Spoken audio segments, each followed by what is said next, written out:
தேவனுடைய உன்னத நாமம் மீண்டும் ஒரு விசை மகிமைப்படுவதாக.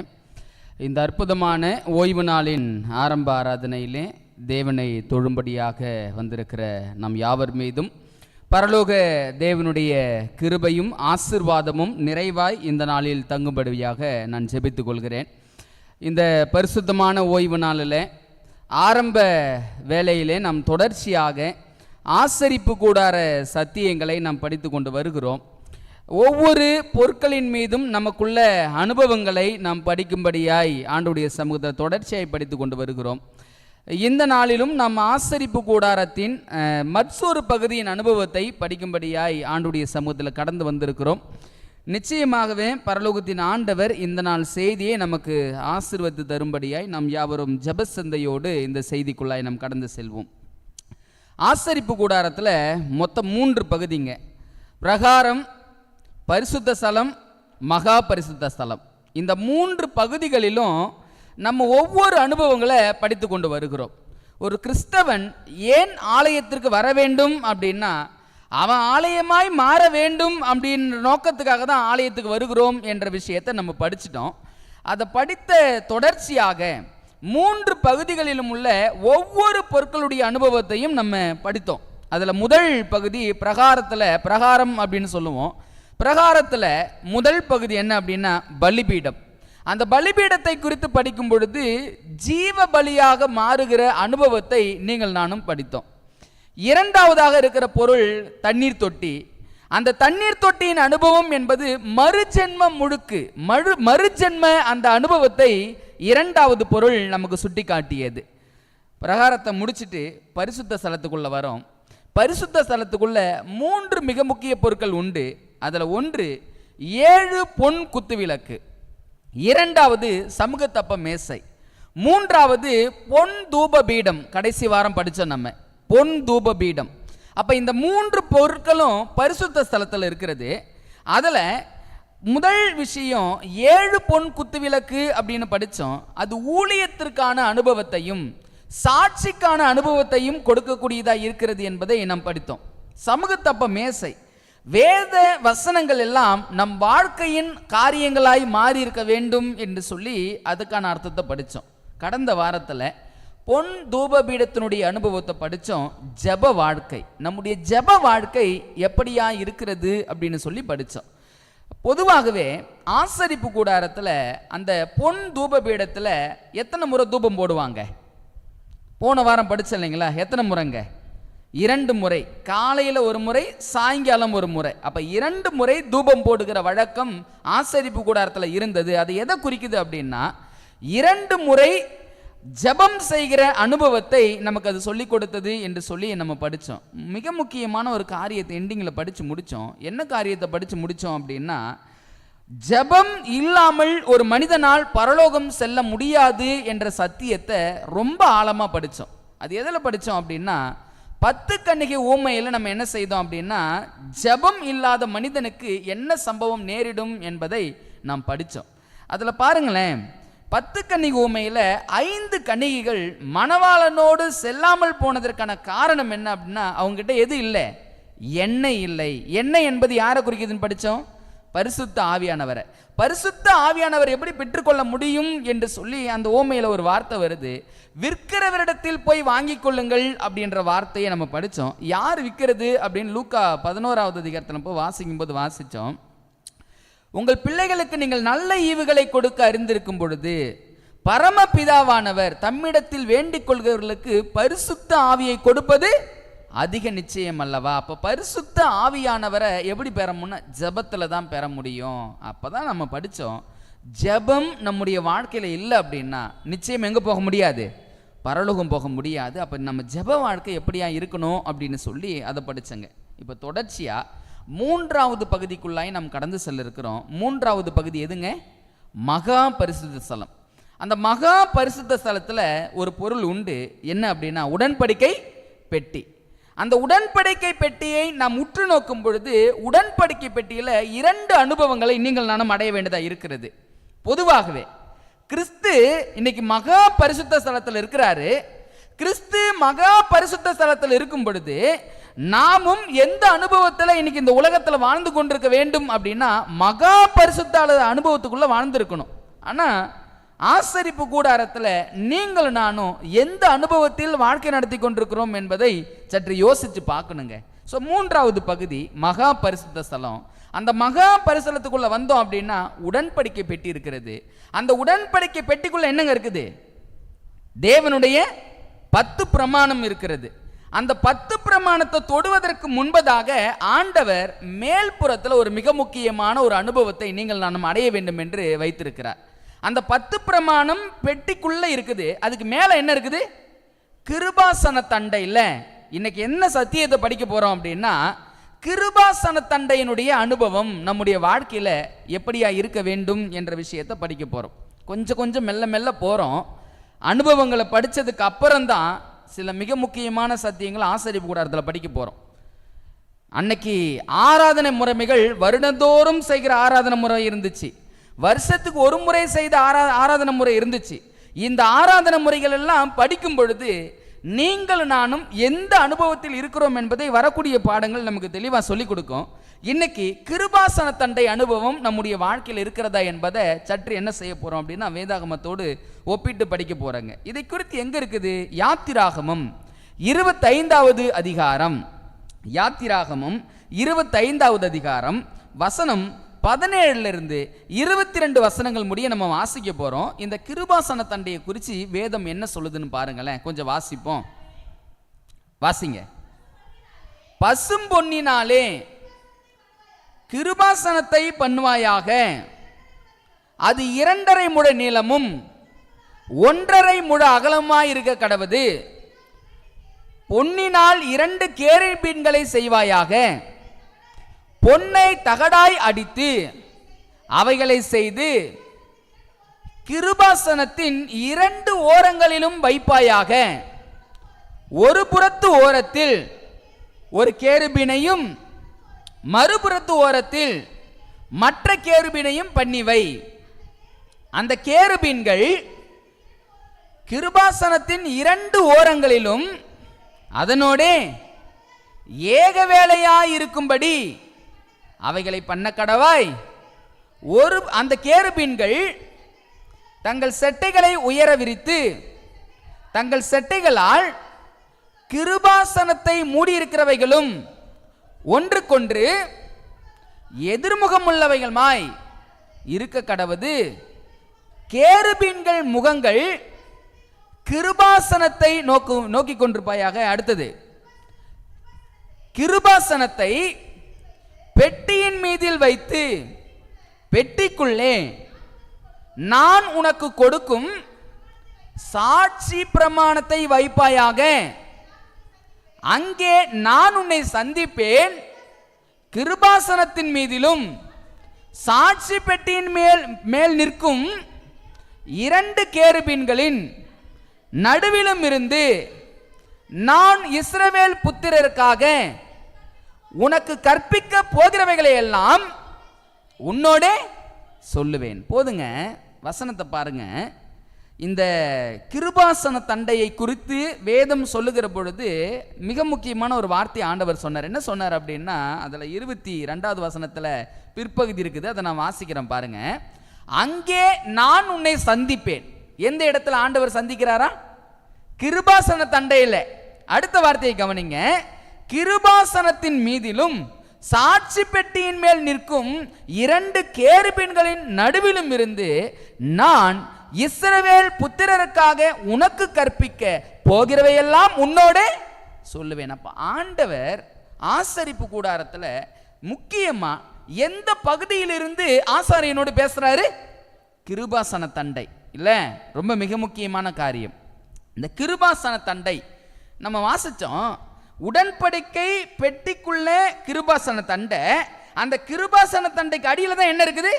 தேவனுடைய 10 பிரமாணம் இருக்குது. அப்ப என்ன சத்தியத்தை அது நமக்கு சொல்லி கொடுக்குது அப்படின்னா, நீங்கள் நானும் 10 பிரமாணத்தின் அனுபவத்துக்குள்ள வரணும் அப்படின்னா முதலாவது எந்த அனுபவத்துக்குள்ள வரணும்? கிருபாசன தண்டையினுடைய அனுபவத்துக்குள்ள வரணும். கிருபாசனத்தினுடைய அந்த அனுபவத்துக்குள்ள வராம ஒரு மனிதனும் 10 பிரமாணத்தின் அனுபவத்துக்குள்ளாக வரவே முடியாது. அப்ப எனக்கு ஒரு கேள்வி எழும்புச்சு, ஆண்டவரே இந்த கிருபாசன தண்டை அனுபவம் எப்படிப்பா என் வாழ்க்கையில வரும்? கிருபைனா என்ன ஆண்டவரே அப்படின்னு சொல்லி எனக்கு ஒரு கேள்வி எழும்புச்சிங்க. அப்ப அதுக்கு வேதம் தான் பதில் சொல்லுது பாருங்களேன். கிருபை என்றால் என்ன என்பதை குறித்து எபேசியர் 2வது அதிகாரம் 8வது வாக்கியத்தையும் 9வது வாக்கியத்தையும் வாசிக்க போறோம். கிருபைனா என்ன, அது எப்படி பெற்றுக்கொள்ள முடியும் என்பதை வேதம் சொல்லுது பாருங்களேன். கிருபையினாலே விசுவாசத்தை கொண்டு ரட்சிக்கப்பட்டீர்கள், இது உங்களால் உண்டானது அல்ல, தேவனுடைய ஈவு. அப்ப கிருபை என்றால் என்ன என்பதற்கு பவுல் அழகா ஒரு வார்த்தையை சொல்றாரு. கிருபையினாலே விசுவாசத்தை கொண்டு ரட்சிக்கப்பட்டீர்கள், இது உங்களால் உண்டானது அல்ல, தேவனுடைய ஈவு. மற்றொரு வார்த்தையும் அவர் சொல்லும் பொழுது தெளிவா சொல்றாரு. ரோமர் 3வது அதிகாரம் 24வது வசனத்தை வாசிப்போம் வாங்கல. அந்த கிருபை எப்படிப்பட்டதா இருக்கிறது என்பதை ஒரு சம்பவத்தை வாசிக்க போறோம். அதுக்கு முன்னாடி இந்த வசனத்தை கொஞ்சம் வாசித்துருவோம். இலவசமாய் அவருடைய கிருபையினாலே கிறிஸ்து இயேசுவில் உள்ள மீட்பை கொண்டு நீதிமான்களாக்கப்படுகிறார்கள். அப்போ ஒரு மனுஷன் நீதிமான் ஆகிறது அவனுடைய முயற்சி இல்லை, அவனால கிடையாது. அதை தான் வேதம் சொல்லுச்சு, இது உங்களால் உண்டானது அல்ல, அது தேவன் கொடுத்தது. தேவன் நமக்கு கொடுப்பதுதான் கிருபை. இப்ப அந்த கிருபையினுடைய அனுபவம், அந்த கிருபாசனத்தினுடைய அனுபவம் எப்படி நம்ம வாழ்க்கையில வரணும்? இந்த சத்தியங்களை நான் தியானித்து கொண்டிருக்கும் பொழுது எனக்கு இந்த கிருபை, மற்ற காரியம், இது எப்படி ஆண்டவரே என் வாழ்க்கைக்கு அனுபவமா வரும்? நான் எப்படி ஆண்டவரே என் வாழ்க்கையின் அனுபவத்துல இந்த கிருபை இருக்குதா இல்லையான்னு பார்க்க முடியும் அப்படின்னு சொல்லி நான் தொடர்ந்து ஜெபித்து கொண்டிருந்தேங்க. அப்ப ஆண்டவர் மிக முக்கியமான ஒரு விஷயத்தை நினைவுபடுத்தினார். என்ன அப்படின்னா, உடன்படிக்கை பெட்டிக்குள்ள இருக்கிற 10 பிரமாணத்தின் அனுபவத்துக்குள்ள வருவதற்கு நம்ம எல்லாருக்கும் ஆசை. இந்த ஆசை இல்லாத மனிதன் யாருமே கிடையாது. ஏன் அப்படின்னா, இந்த அனுபவத்துக்குள்ள வந்தாதான் ஒரு மனுஷன் பரலோகத்துக்குள்ள போக முடியும்.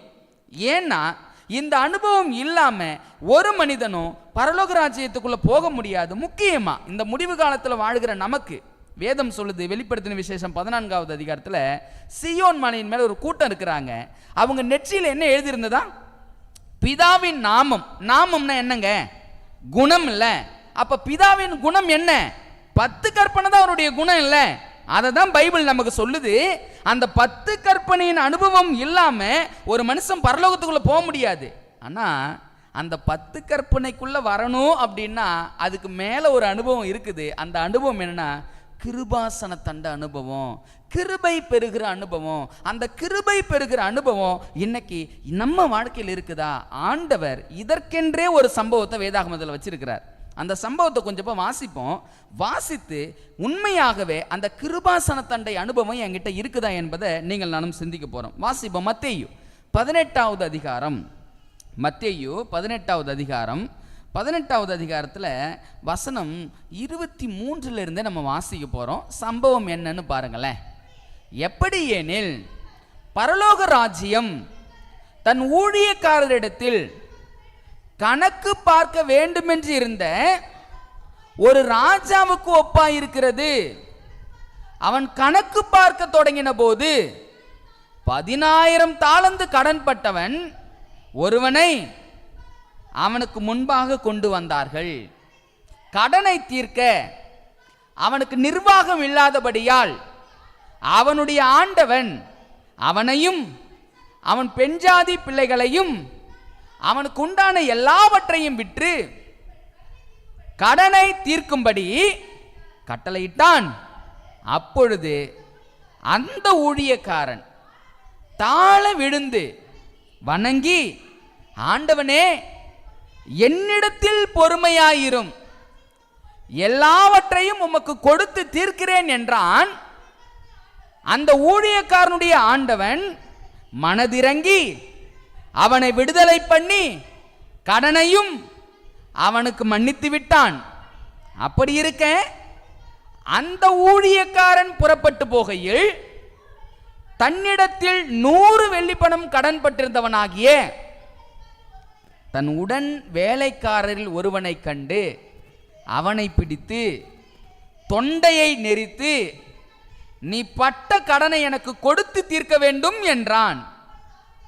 அப்பொழுது அவனுடைய உடன் வேலைக்காரன் அவன் காலிலே விழுந்து, என்னிடத்தில் பொறுமையாயிரும், எல்லாவற்றையும் உமக்கு கொடுத்து தீர்க்கிறேன் என்று அவனை வேண்டிக் கொண்டான்.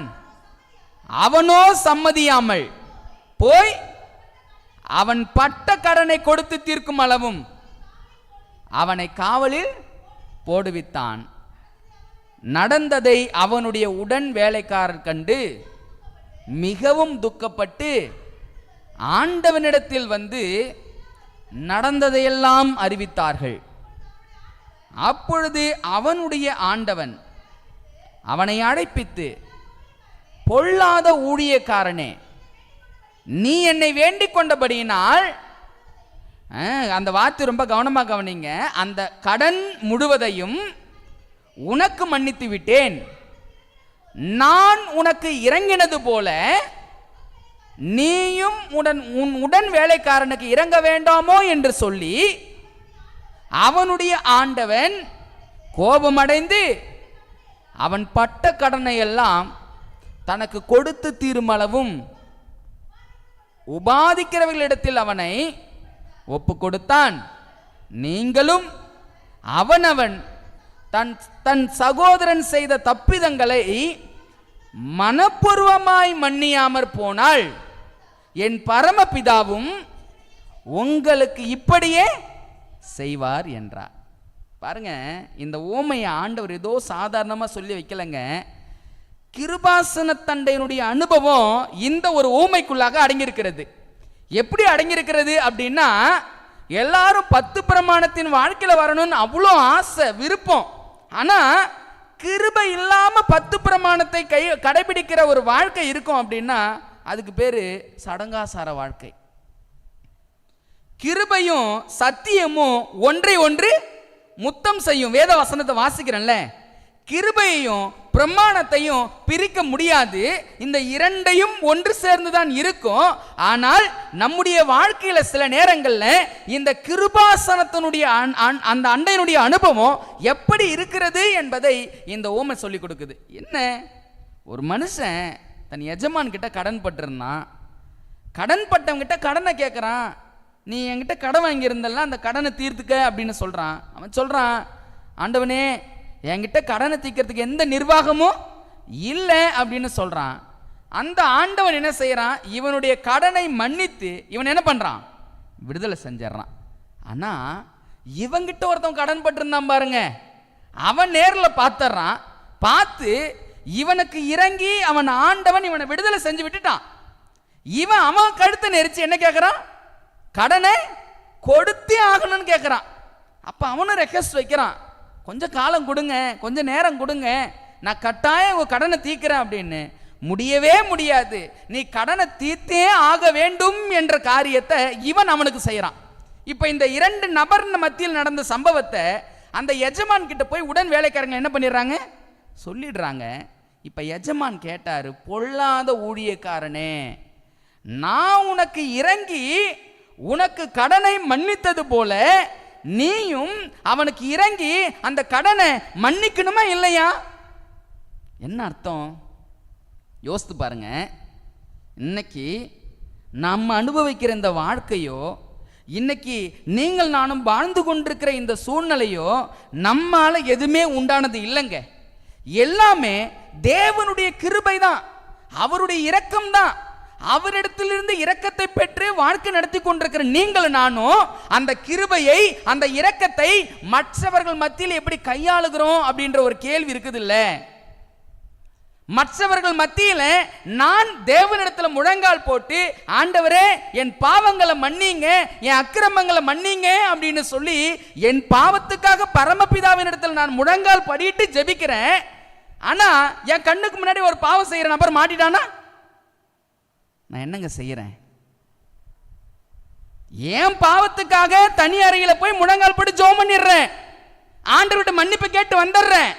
ஆனா என் கண்ணு முன்னாடி ஒரு பாவி மாட்டிக்கிறேன்னு வச்சுங்களேன், அந்த பாவிக்கு நான் என் வாழ்க்கையில் இருந்து என்ன செய்கிறேன் அப்படின்ற ஒரு கேள்வி இருக்குது இல்ல. அதுதான் எண்டிங்கில் ஆண்டவர் தெளிவாய் அந்த வசனத்தை வைத்தாரு பாருங்க. உங்க சகோதரருக்குள்ள அவனவன் செய்த தப்பிதங்களை நீங்கள் மன்னித்தாதான் பரமபிதா உங்களுடைய பாவங்களையும் மன்னிப்பார். என்ன அர்த்தம்? நீங்க தேவன்கிட்ட இருந்து கிருபையை பெற்றுக்கொண்டீங்கல்ல, கிருபையை பெற்றுக்கொண்ட நீங்கள் மற்றவர்களிடத்துல அந்த கிருபையை எவ்வாறு காண்பிக்கிறீர்கள்? ஆண்டவர்கிட்ட இருந்து இரக்கத்தை பெற்றுக்கொண்ட நீங்களும் நானும் நம்ம மத்தியில் இருக்கிற பிள்ளைகள் மத்தியில் அந்த இரக்கத்தை எப்படி வெளிப்படுத்துகிறோம் அப்படின்ற ஒரு கேள்வியை தான் இந்த அனுபவம் நமக்குள்ளாக வைக்கிறதுங்க. கிறிஸ்துவுக்கு அன்பானவர்களே, இரக்கங்களை சிநேகித்து என்ற வார்த்தையை வாசிக்கிற நீங்கள் நானும் நம்முடைய வாழ்க்கையில அந்த இரக்கங்களை எவ்வாறு கையாளுகின்றோம், அந்த இரக்கத்தின் அனுபவத்தை நம்முடைய வாழ்க்கையில எப்படி வைத்துக் கொண்டிருக்கிறோம் என்ற ஒரு காரியத்தை இந்த அனுபவத்தில் வாழ்கிற நீங்கள் நானும் சிந்தித்து பார்க்க வேண்டியதா இருக்கிறது. யூதர்கள் இந்த அனுபவம் இல்லாம பிரமாணத்தை மட்டும் உயர்த்தி பிடித்ததுனால தான் கிறிஸ்து அவர்களை கண்டிச்சுக்கிட்டே இருந்தார். நீங்க வெந்தயத்துல கடுகுல எல்லாத்திலும் தசமாக வச்சிருங்க சந்தோஷம் அப்படின்னு சொல்லிட்டு கிறிஸ்து ஒரு வார்த்தையை சொன்னார்ல. என்ன வார்த்தையை சொன்னாரு? எதை விட்டுட்டீங்க? இன்னைக்கு யோசித்து பாருங்க, உண்மையாகவே அன்னைக்கு இருந்த அந்த பரிசேயர் சதுசேயர் யூத மக்களுடைய வாழ்க்கையை போல நான் எங்கேயாவது வாழ்ந்துகிட்டு இருக்கிறேன்னா? நான் இரக்கத்தை சிநேகிக்காமல் தேவனிடத்திலிருந்து கிருபையை பெற்ற நான் அந்த கிருபையை மற்றவர்களுக்கு கொடுக்காமல் எங்கேயாவது நான் வாழ்க்கை நடத்தி கொண்டிருக்கிறேனா என்ற ஒரு கேள்வியை நீங்கள் நானும் சிந்தித்து பார்க்க வேண்டியதா இருக்கிறது. தாளந்துகளை கடன் பெற்றவன் தன் எஜமான இடத்திலிருந்து மன்னிப்பை பெற்றுக்கொண்டான். ஆனா இவங்கிட்ட கடன் பெற்றவனுக்கு அவன் மன்னிக்கவில்லை அப்படின்னு சொல்லி அந்த ஓமையில பார்க்கிறோமே. ஆண்டவர் தெளிவா சொல்றாரு, நம்ம முழங்கால் படியிட்டு நம்ம ஆண்டவர்கிட்ட பரமபிதாவே என்ன மன்னிங்க அப்படின்னு சொல்லி கேட்கிறோம். ஆனா நம்ம இருதயத்துக்குள்ள யாரை மன்னிக்காம சுமந்து கொண்டிருக்கிறோம்? நம்ம இருதயத்துக்குள்ள எப்படிப்பட்ட கிருபையை வெளிப்படுத்த முடியாத வாழ்க்கையை நீங்கள் நானும் வாழ்ந்து கொண்டிருக்கிறோம் அப்படின்ற ஒரு கேள்வி இருக்குது இல்லைங்களா? அதை தான் நமக்கு சொல்லிக் கொடுக்குது கிருபாசன தண்டை அனுபவம். அந்த கிருபாசன தண்டையினுடைய அனுபவம் எதுவுமே நம்மளால உண்டானது இல்லைங்களாம், எதுவுமே நம்மால் வந்தது கிடையாதுங்களாம். இந்த உலகத்துல நீங்கள் நானும் ஜீவித்திருக்கிற அந்த ஜீவியமானாலும் சரி, அது தேவன் கொடுத்திருக்கிற ஈவு. நீங்க எண்ணி பாருங்க, நீங்கள் நானும் செய்த அக்கிரமத்துக்கு ஆண்டவர் என்னைக்கும் நம்ம மேல மண்ணை போட்டிருக்கணும். ஆனா இது வரைக்கும் ஜீவிக்கிறோமே. பல வகையில நான் சிந்திப்பது உண்டு. இந்த வாரத்துல வாகனத்துல வந்துகிட்டு இருக்கும் பொழுது என் மனசுக்குள்ள ஒரு எண்ணம் போடுது. அந்த எண்ணம் என்ன அப்படின்னா, பழைய ஏற்பாட்டு காலங்களில் எத்தனையோ நபர்களை பார்க்குறோம். ஊசா என்ன தவறு செஞ்சாரு? உடன்படிக்கை பெட்டிய தொட்டாரு, மறிச்சு போனார்ல.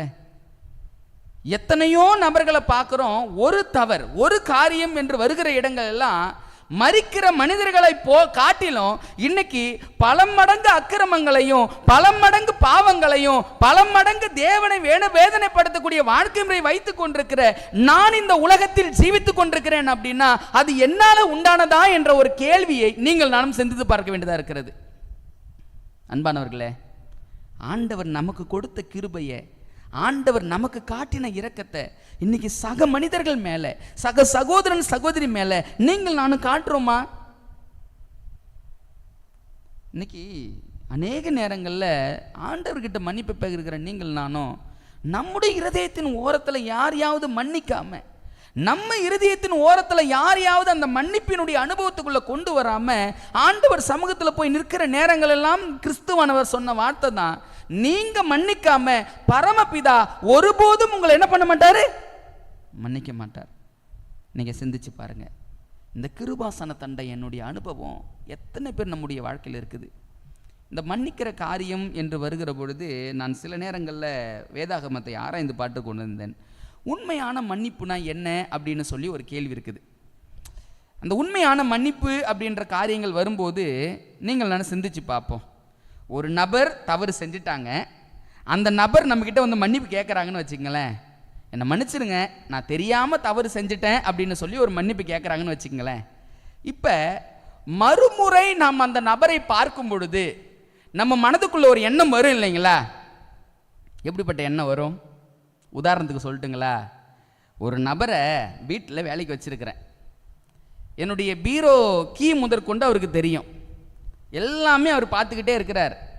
வீட்டில் வேலை செய்கிறவர் நம்பி விட்டுட்டேன். இப்போ பீரோவிலேருந்து கொஞ்சம் காசு எடுத்துட்டார். எனக்கு தெரிஞ்சிருச்சு அவர் காசு எடுத்துட்டாருன்னு தெரிஞ்சிருச்சு. இப்போ நானும் அவரை பிடிச்சு கேட்டேன். அவரும் என்கிட்ட என்ன பண்ணுறாரு அப்படின்னா, மன்னிச்சிடுங்க, என் சூழ்நிலை, நான் ஏதோ செஞ்சுட்டேன் அப்படின்னு சொல்லி என்கிட்ட மன்னிப்பு கேட்டார். இப்போ மறுநாள் வீட்டுக்கு வேலைக்கு வராரு. என் பீரோ சாவி எங்கே இருக்கும்? என் பீரோ சாவி எங்கெங்கே இருக்கும்?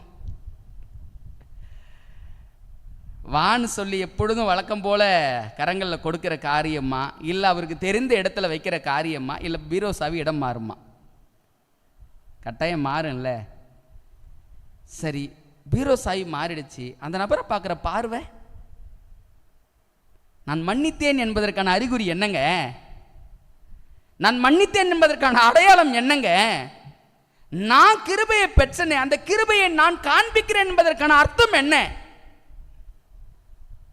இந்த சம்பவம் ஒரு உண்மையான சம்பவம். ஒரு நபர் ஒரு மளிகை கடையில் வேலைக்கு செஞ்சார். வேலைக்கு சேர்ந்து 2 வருஷம் எஜமானுக்கு உண்மை ஒத்தமாக தான் இருந்தார். ஏதோ குடும்ப நெருக்கடியான சூழ்நிலை, ஓனர்கிட்ட எனக்கு கொஞ்சம் பணம் கொடுங்க, எனக்கு தேவை இருக்குதுன்னு சொன்னார். ஓனர் என்ன நினச்சிட்டாருன்னா, இவன் வாங்கி கொண்டு போய் தேவையில்லாத செலவு செஞ்சுட்டான்னு நாளைக்கு இவனுக்கு எதிர்காலம் போயிடுமே, இவனுக்காக நம்ம பிடிச்சு வச்சு தான் ஆகணும் அப்படின்னு சொல்லி அவரும் பிடிச்சு வச்சுட்டார். அந்த வேலை செய்த நபர் பணத்தை எடுத்துட்டாருன்னு ஓனருக்கு தெரிஞ்சிருச்சு. இப்போ ஒரு உண்மையான ஓனராக இருந்தால் என்ன செய்யணும் அப்படின்னா, உன் மேலே நான் வச்ச நம்பிக்கையை நீ இழந்துட்ட, இனிமேட்டுங்க உனக்கு என்ன இல்லை, வேலை இல்லை, பைசல் பண்ணுற எடுத்துக்கிட்டு போ அப்படின்னு சொல்லியிருக்கணும். ஆனால் இந்த ஓனர் என்ன தெரியுங்களா செஞ்சாரா? காசு திருடினவன் இவன் தான்னு தெரியும், களவாண்டுட்டான்னு தெரியும். ஒரு கல்லாப்பெட்டியினுடைய சாவி அவன் கையில் கொடுக்கறதுக்கு முன்னாடி 3 கல்லாப்பெட்டி சாவி அவன் கையில் கொடுத்தாராம். இப்போ அந்த நபர் என்ன பண்ணியிருப்பான்னு நினைக்கிறீங்க நீங்கள்? கிடைச்சிருச்சுரா, 1ல் கையை வச்ச திரும்ப 2ல் கையை வைப்போன்னு யோசிப்பான்னு நினைக்கிறீங்களா? அந்த 3 சாவியும் அவர் கையில் கொடுத்துட்டு காலில் விழுந்துட்டான். விழுந்து சொன்னானா, நான் தான் காசு எடுத்தேன்னு சொல்லி உங்களுக்கு தெரியுமே சார், எப்படி சார் நம்பி என் கையில் இவ்வளோ சாவியை நீங்கள் கொடுக்குறீங்க? அடுத்த கல்லாப்பட்டி சாவியை என் கையில் நீங்கள் கொடுப்பதற்கான காரணம் என்ன சார் அப்படின்னு கேட்டானா. அப்போ அவர் சொன்னாரா, நான் எத்தனை முறை என் ஆண்டர்கிட்ட இப்படிப்பட்ட அனுபவத்தை அடைஞ்சிருப்பேன், எனக்கு எவ்வளோ கிருபையை கொடுத்தார் அவர், அந்த கிருபையை ருசி பார்த்தன்னா என்னோடு உண்டு உறவாடி எனக்காக உழைக்கிற உனக்கு நான் காண்பிக்க கூடாதா? அப்ப நான் என்னத்துக்கு வேதத்தை கையில் எடுக்கிறேன், நான் எதுக்கு ஜெபம் பண்றேன், நான் எதுக்காக இவ்வளவு காரியங்களை செய்யறேன்? அந்த நபர் சொன்னானா, என் உயிர் இருக்கிற நாள் வரைக்கும் நான் ஒருபோதும் இந்த வேலையை நான் என்ன பண்ண மாட்டேன், செய்யவே மாட்டேன் எஜமா. நீங்க என்ன நம்பி கொடுத்தீங்கல்ல, இந்த பொறுப்பை நான் உண்மை உத்தமா கடைசி வரைக்கும் செய்வேன் எஜமான்னு சொல்லி கல்யாணமே பண்ணிக்காம ஈரோடு பகுதியில் வேலை செஞ்சுக்கிட்டே இருக்கிறாப்புல ஒரு சிஎஸ்ஐ குடும்பத்தினுடைய நபர் காரியம் இது. நான் யோசிச்சு பார்க்குறேன், நியாயப்படி பார்த்தா அந்த கடையை விட்டு விரட்டி இருக்கணும். ஆனால் மீண்டும் கையில் கல்லாப்பெட்டி சாவியை கொடுக்குற அளவுக்கு அந்த கிருபையை காண்பிக்கிறார் அப்படின்னா, அந்த தெய்வத்துக்கிட்ட இருந்து அவரு எவ்வளோ கிருபையை பெற்றிருப்பார்ல. இன்னைக்கு நீங்கள் நானும் யோசிப்போம், அந்த கிருபையை காட்டுகிற அனுபவத்தில் அளவு உங்களிடத்தில் என்னிடத்திலும் எவ்வளவா இருக்குது? பல நேரங்களில் எல்லா மனிதர்களும் விழக்கூடிய இயல்புல உள்ளவங்க தான், பலவீனமான மனிதர்கள் தான், விழுந்து போகிறோம். ஆனா எழுவதற்கு எல்லா மனிதனுக்குள்ளேயும் ஆசையும் விருப்பமும் உண்டு. அவன் எழும்பி வருகிற பொழுது அவனுக்கு நாம் கிருபையை காண்பித்தோம் அப்படின்னா நிச்சயமாய் மறுமுறை அவன் விழாமல் இருக்க முடியும். ஆனா பல நேரங்கள் நம்முடைய வாழ்க்கை முறை எப்படி தெரியுங்களா இருக்குது? தேவன் கிட்ட இருந்து பெறுகிற அந்த கிருபையை மற்றவர்களுக்கு கொடுக்காமலே வாழ்க்கை நடத்தி கொண்டிருக்கிற சூழல் தான் நம்ம மத்தியில் காணப்படதா இருக்கிறது. கிறிஸ்தவுக்குள் அன்பானவர்களே, கிருபை இல்லாம பிரமாணத்தினுடைய அனுபவத்துக்குள்ள ஒருபோதும் நீங்கள் நானும் வர முடியாது. ஒரு வசனத்தை வாசிப்போம். யாக்கோபு 4வது அதிகாரம், யாக்கோபு 4வது அதிகாரம் 6வது வாக்கியத்தை கொஞ்சம் வாசிப்போம் பாருங்களேன்.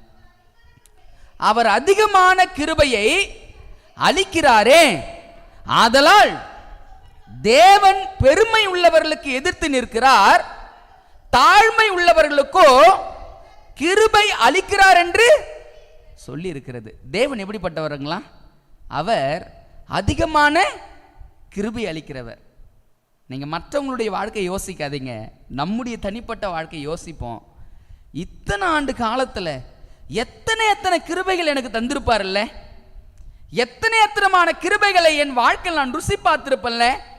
நான் என் தெய்வத்துக்கிட்ட இருந்து பெற்றுக்கொண்ட அத்தனை கிருபைகள்ல எத்தனை கிருபைய தன் தன் சகோதரன் மத்தியிலும், தன் தன் குடும்பத்தின் மத்தியிலும், தன் தன் சபையின் மத்தியிலையும், தன் தன் சமுதாயத்தின் மத்தியிலையும் எத்தனை பேர் அந்த கிருபையை காண்பித்துக் கொண்டிருக்கிறோம் என்பதை மாத்திரம் சிந்தித்து பார்ப்போங்க.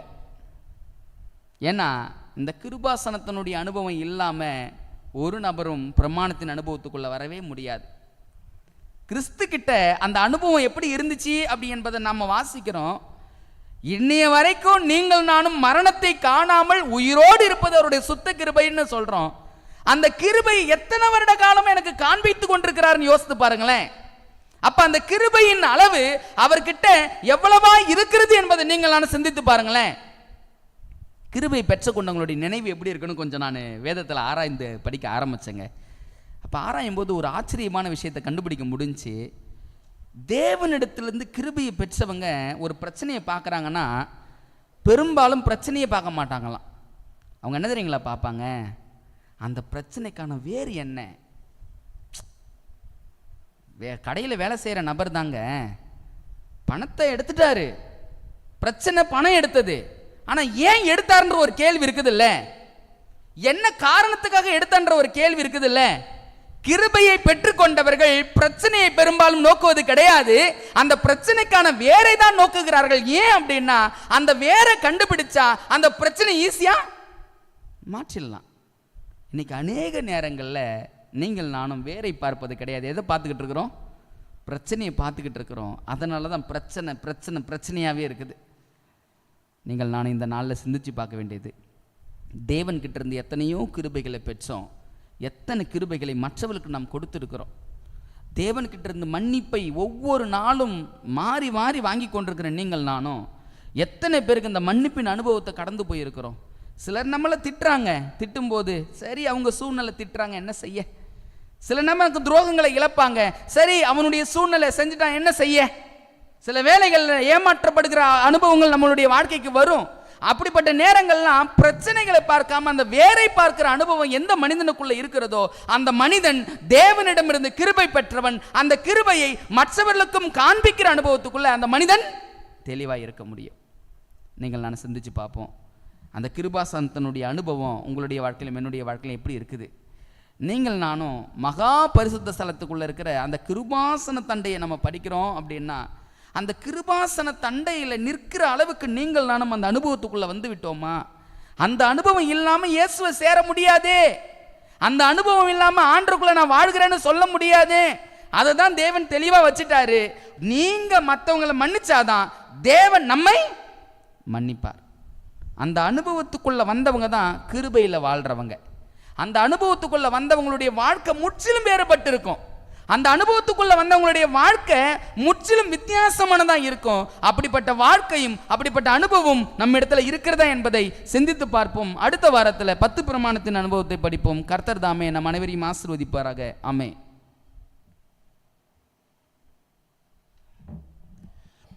இவ்வளவு நேரம் நல்ல ஒரு சத்தியத்தை